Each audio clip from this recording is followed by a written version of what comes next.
Alors, ce sera sur la non-localité de la mémoire fixée sur un support électromagnétique, quel qu'il soit, et plus particulièrement celle du contexte atomique, de la sphère atomique, et parallèlement la projection qu'est l'espace-temps extérieur au subatome, parce qu'il y a un espace-temps donc intérieur à l'atome, qui est le subatome, et puis un espace-temps qui est extérieur à l'atome, qui est ce qu'on appelle le cosmos, voilà, ce qui est issu du Big Bang. Donc, l'espace-temps que l'on connaît, nous, extérieur, étant ce qu'on appelle le passé, le présent, le futur. Maintenant, je dis plutôt le futur, le présent et le passé. Parce qu'en fait, cet espace-temps extérieur est une projection de l'espace-temps intérieur à l'atome et fonctionne de manière inversée. C'est-à-dire que... alors, la chose importante aussi, c'est de parler de la non-localité. Mais peut-être que du coup, là, il vient en premier lieu le fait que... donc j'essaie de me rappeler d'une effusion qui a eu lieu il y a déjà un petit moment, bien 1 heure. Donc la mémoire tampon c'est un peu barré. Donc je vais peut-être piocher dans un truc instantané, peut-être piocher dans de la mémoire de ce que j'ai entendu tout à l'heure. Je ne saurais pas dire la différence entre les deux. Ça va surtout être de la mémoire, ça c'est clair, parce que j'essaie de me rappeler de ce qui a émané de la parole spontanément, donc instantanément, et aussi de me rappeler des diapositives donc, que j'avais devant les yeux et qui étaient expliquées en même temps que la parole. Donc la capacité d'abstraction à voir ce qui est à l'intérieur est quelque chose qui se développe dans le processus d'individuation et qui permet de comprendre les choses qui ne se voient pas et de les visualiser, de voir leur mécanisme et de voir un petit peu leur géographie. Quand on voit la géographie d'un atome, bon voilà ce qui se présente. Quand on voit la géographie d'un atome, on peut diviser l'atome en 3 temps, et donc 3 espaces, qui pourraient correspondre au passé, au futur, au présent et passé. Mais en fait, pas tout à fait. Et il serait intéressant de comparer ça à la gravure que l'on fait sur un disque dur ou sur un CD-ROM ou sur un DVD-ROM, qui sont des sphères en 2D, mais sur l'atome, qui sont des sphères en 2D, qui sont des disques en 2D, et comparer ça à l'atome qui est en fait une sphère en 3D, voire plus, forcément. Maintenant, donc, la géolocalisation que l'on fait de l'atome est en 3 localités, c'est-à-dire la périphérie, qu'on en appelle la matière, le subatome qui est un espace de gravitation d'événements et d'objets, c'est un peu la même chose, un événement et un objet d'ailleurs, c'est une donnée numérique, voilà. C'est comme sur les disques informatiques, dans l'atome ça fonctionne pareil. Et ensuite, le 3e espace de l'atome, c'est le vide, c'est-à-dire le noyau, qui est donc intriqué à toute projection holographique et atomique qui est dans l'extérieur de l'atome. C'est-à-dire que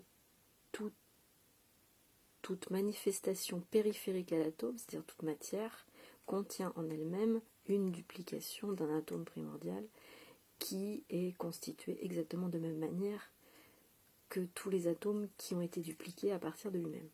Donc ce qui veut dire que dans n'importe quel endroit de l'univers, vous trouverez des atomes qui sont absolument semblables au premier atome qui a existé. Et qui non seulement lui sont semblables, mais en plus lui sont intriqués par le centre. Voilà, ce qu'on appelle le système holographique de la matrice.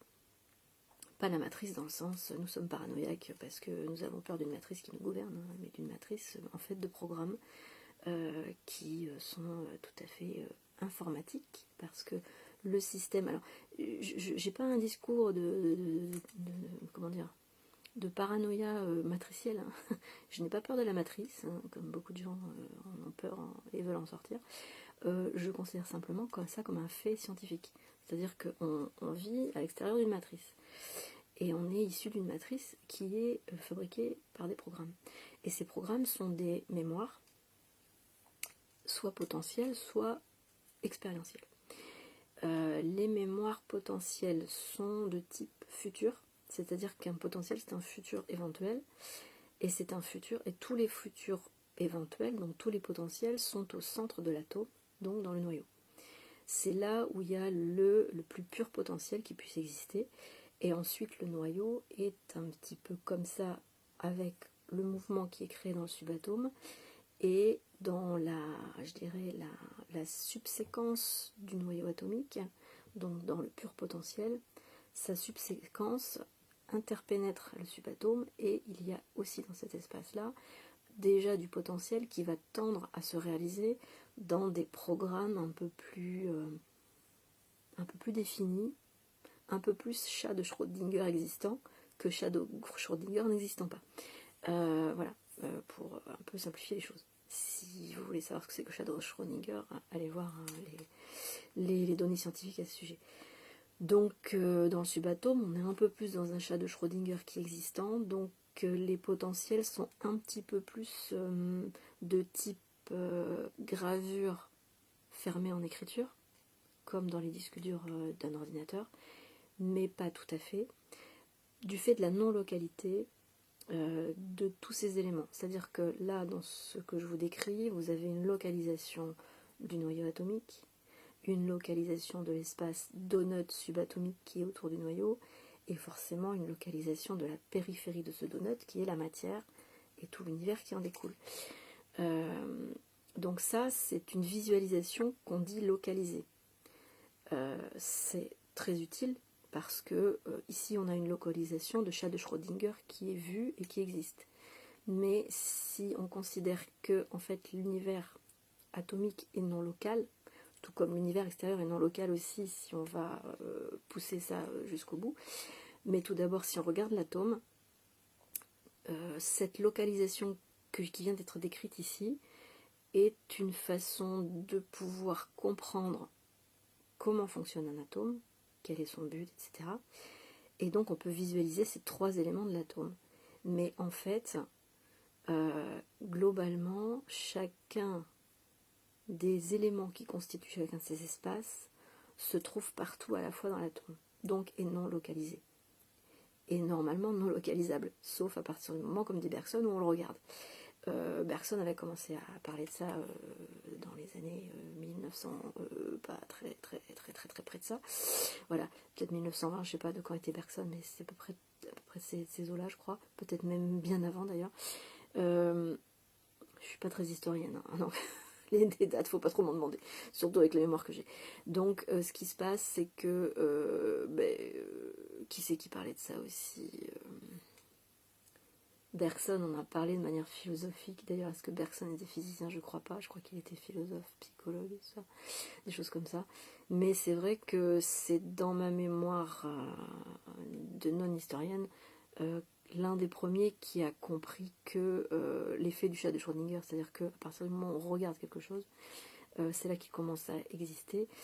C'est pas tout à fait vrai, mais quelque part ça explique pourquoi la non-localité et la localité peuvent exister simultanément.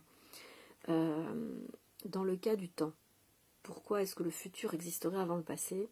Il existerait avant le passé parce que le futur est potentiel, et tous les futurs potentiels existent déjà dans le potentiel du noyau atomique. Et après ils se déploient dans la duplication atomique. Et ils vont se réaliser subatomiquement grâce à la duplication atomique. Donc en fait, grâce à des milliers de Big Bang, quoi, parce qu'en fait, ce qu'on appelle la mitose au niveau cellulaire se produit au niveau atomique, et c'est à chaque fois un Big Bang, quoi. À chaque fois qu'il y a un éclatement, et donc un dédoublement, une duplication, on a comme un Big Bang, en fait. Mais malgré tout, ça reste toujours une duplication de la même chose, toujours la même chose. Et après, elle va revêtir des aspects différents, parce qu'elle va développer le potentiel du supratome, donc du noyau atomique, elle va le développer dans le mouvement du subatome, donc dans la duplication. Et c'est là que la différenciation va apparaître dans des mouvements de A vers B. Et que donc par gravitation, par mouvement de A vers B, et par spin, parce qu'on dit de A vers B, mais en fait c'est des spins, c'est des spins de A vers B, hein, même si on peut difficilement visualiser ça, un spin de A vers B, mais pourtant c'est ça, A vers B, de A la lettre vers B la lettre, voilà. D'un point A à un point B, tout fonctionne par spin. Après il y a peut-être d'autres mouvements aussi dans la gravitation, mais bon, il y a beaucoup de spin. Les ondes, tout ça sont... Il y a des ondes scalaires, après moi je suis pas technicienne là-dedans, j'ai juste une perception intuitive et d'expérience de conscience, donc j'ai pas de formation scientifique à proprement parler sur la constitution de l'atome. Maintenant je peux en parler par expérience personnelle de conscience et de rencontres inconscientes avec ces réalités. Et du coup par la parole, et ensuite dans la parole en visualisation consciente, il y a des visualisations de conscience qui se font intérieurement et qui du coup se visualisent intérieurement. Bizarrement, moi j'ai des projections comme s'il y avait un rétroprojecteur qui faisait émaner quelque chose et que je pouvais le voir extérieurement. Il n'y a rien extérieurement. Visuellement, mes yeux ne voient rien extérieurement et pourtant je vois quelque chose extérieurement.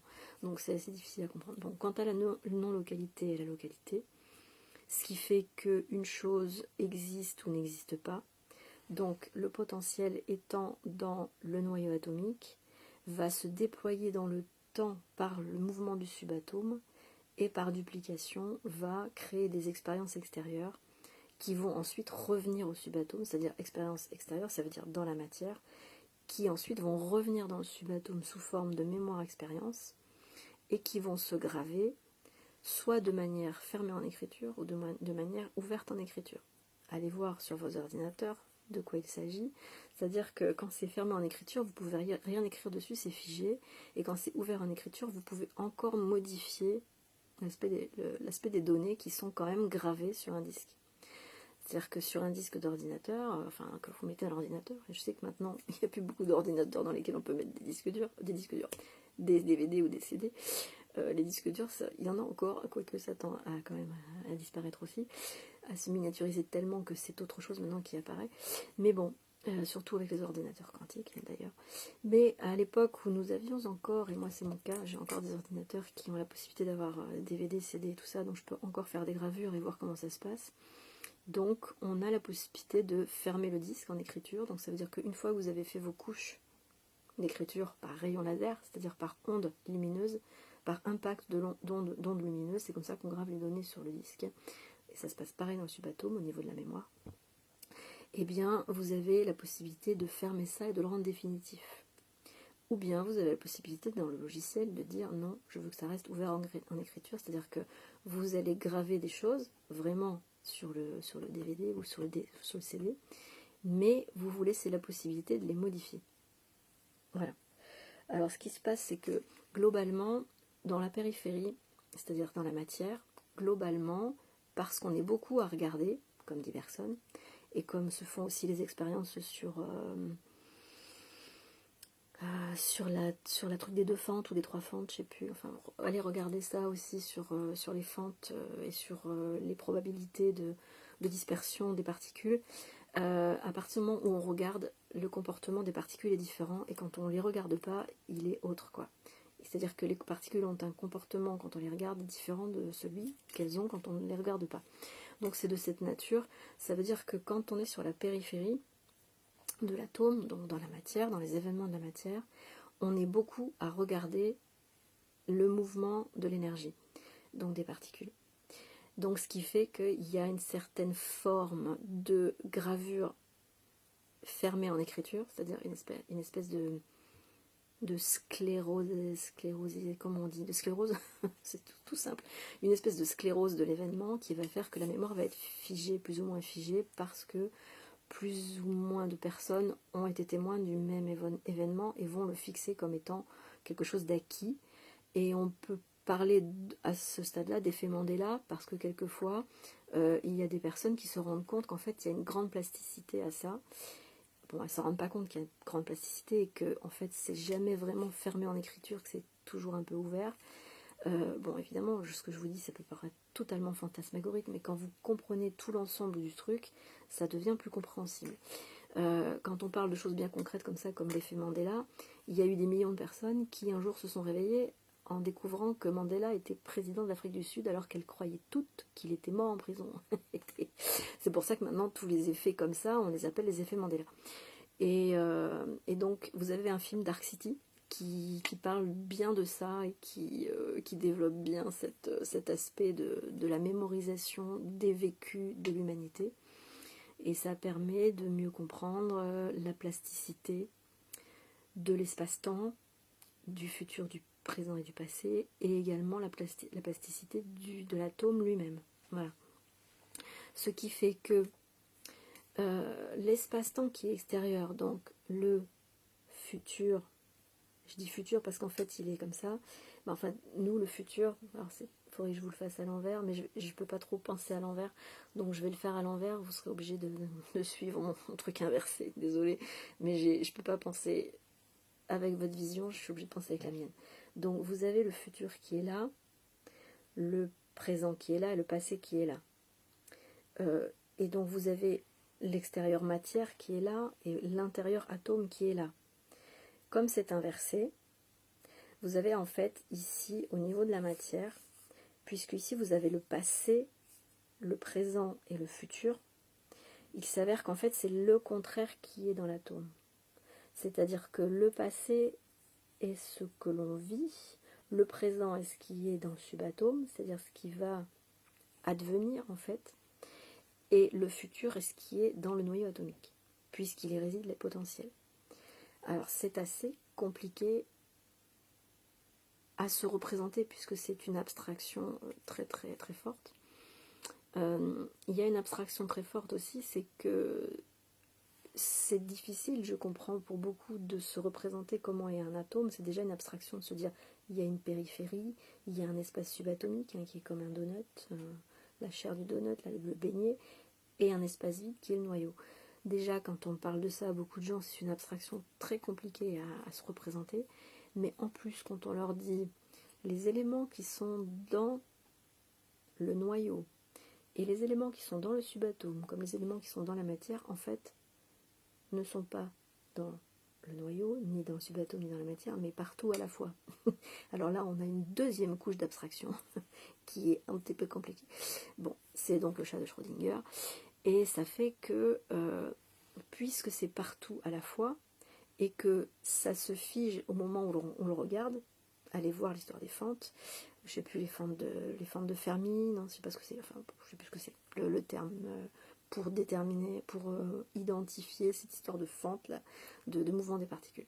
Je ne sais plus, non, c'est pas Fermi, non, ça n'a rien à voir, c'est autre chose. Je vais aller voir ce que c'est que Fermi. C'est peut-être un indice pour comprendre un peu mieux ces choses-là. Bon, enfin bref. Donc, c'est pas évident donc de comprendre la non-localité des événements qui se passent dans le potentiel du noyau, des événements qui se passent plus ou moins potentiels de la mémoire subatomique et des événements qui se passent plus ou moins figés de la matière. Et de comprendre qu'en fait tout ça est mélangé partout et n'a pas une localité précise, ce qui explique la plasticité de la gravure mémorielle subatomique, matérielle ou potentielle du noyau. Voilà. C'est-à-dire qu'en fait tout peut arriver et tout peut se modifier à l'instant T. Voilà. C'est-à-dire qu'un événement peut s'être produit sur la périphérie, mais comme la périphérie est non locale de manière globalement réelle, alors ça peut être modifiable. Évidemment, si on reste figé sur le fait que tout est local, qu'il y a un noyau, qu'il y a un subatome et qu'il y a une matière, et que ça c'est absolu, ou qu'il y a un futur et qu'il y a un présent et un passé, et bien si on reste figé dans cette visualisation des choses, on ne pourra pas comprendre l'effet Mandela, par exemple.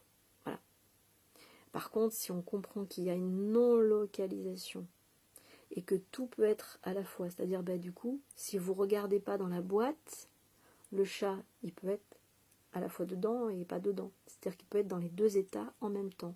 C'est-à-dire, tout comme les particules, à partir du moment où vous ne les regardez pas, elles sont partout. Voilà.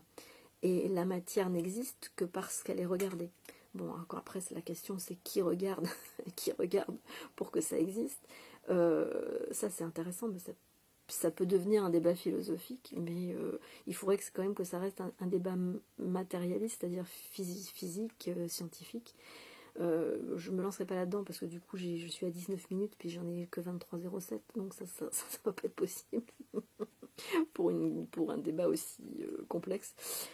Qui regarde. C'est un peu comme la question de Nassim Haramein, c'est mais c'est qui le mec qui souffle dans l'univers en expansion dans le ballon? Qui souffle dans le ballon pour que l'univers soit en expansion? C'est en fait la même question et la même réponse. Et comme disait donc Philippe Blanca, nous portons tous en nous les réponses qui attendent leurs questions. Puisque, je vais finir là-dessus, en fait, à chaque fois qu'on a une question qui émane en nous, elle émane, c'est-à-dire qu'elle effuse, ça veut dire qu'on est prêt à voir la réponse qui est en nous et qui est la pulsation qui donne la question. C'est-à-dire que si on n'avait pas la réponse qui est là, qui veut sortir, la question ne nous viendrait pas à l'esprit. Voilà. Donc réjouissez-vous quand vous avez une question, ça veut dire que vous avez la réponse qui veut sortir et qui est prête à être reçue grâce à cette question. Donc c'est important de se poser des questions, parce qu'à chaque fois que vous posez une question, vous pourriez ressentir qu'en fait elle est sans réponse et que c'est un grand mystère et que jamais vous n'aurez réponse à cette question parce que c'est trop compliqué ou parce que vous êtes trop exigeant dans votre divagation de questions. Non, non, pas du tout. C'est qu'en fait, si vous avez une divagation, une question divagatoire, ça veut dire qu'en fait, vous avez la question derrière, quoi, qui est prête à être reçue. Alors souvent, c'est pour ça du coup que des fois les séances sont intéressantes pour les gens quand ils consultent des spécialistes de l'inconscient. Et c'est vrai que dans ces cas-là, vous avez quelqu'un en face, un miroir, qui vous permet, lorsque vous avez une question, de faire le miroir à la réponse qui est derrière la question. D'où l'utilité des séances quelquefois. Voilà. Parce que c'est vrai que c'est bien joli de poser des questions écrites et compagnie, mais c'est vrai que vous allez recevoir une réponse qui n'est pas forcément une émanation précise de votre propre inconscient. Et c'est quand même plus intéressant lorsque la réception est directe et que vous avez un ping-pong instantané avec quelqu'un qui est en capacité de vous restituer la réponse qui est cachée derrière votre question. Voilà. Je disais ça comme ça en passant.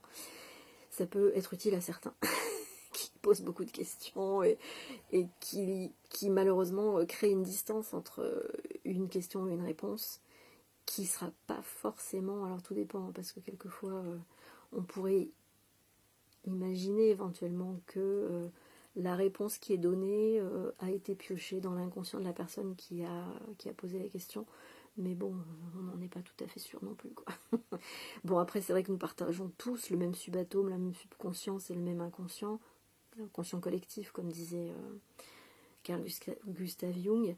Mais bon, c'est vrai que nous avons quand même des périphériques qui sont très spécifiques. Donc, on peut avoir des émanations qui ne nous concernent pas et qui peuvent nous retarder dans la compréhension des choses.